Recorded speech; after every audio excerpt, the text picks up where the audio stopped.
Detail చూస్తే 2025లో ఎన్నో గర్వించదగిన క్షణాలున్నాయని ప్రధాని మోదీ అన్నారు.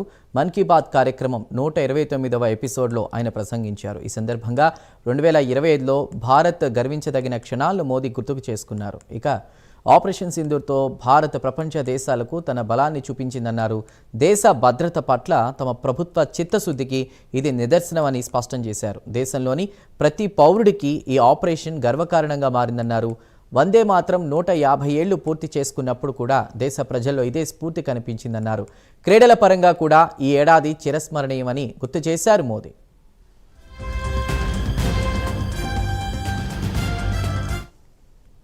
పన్నెండేళ్ల తర్వాత టీమిండియా పురుషుల జట్టు ఐసీసీ ఛాంపియన్స్ ట్రోఫీని సొంతం చేసుకుందన్నారు. మహిళల క్రికెట్ జట్టు మొదటిసారి వన్డే ప్రపంచ కప్ను గెలుచుకుందని ప్రధాని చెప్పుకొచ్చారు.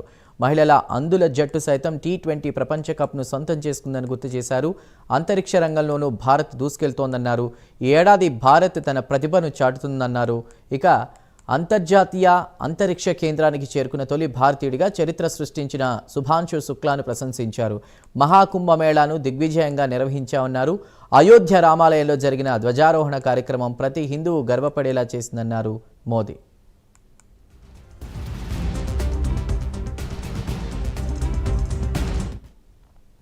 ఈ ఏడాది ప్రభుత్వం అనేక కార్యక్రమాలు చేసిందన్నారు. 2025లో దేశ ప్రజలంతా ఏ విధంగా ఉన్నారో అదేవిధంగా కొత్త సంవత్సరంలో అడుగు పెట్టాలన్నారు ప్రధాని. నూతన సంవత్సరంలో దేశాభివృద్ధి కోసం తమ ప్రభుత్వం మరిన్ని కార్యక్రమాలు చేస్తుందన్నారు. నరసాపురం లేస్ క్రాఫ్ట్ గురించి కూడా ప్రస్తావించారు మోదీ. ప్రస్తుత మార్కెట్లో నరసాపురం లేస్ క్రాఫ్ట్ చర్చనీయాంశంగా మారిందన్నారు. తరతరాల నుంచి మహిళే ఈ అరుదైన కళను కాపాడుతూ వస్తున్నారని చెప్పుకొచ్చారు.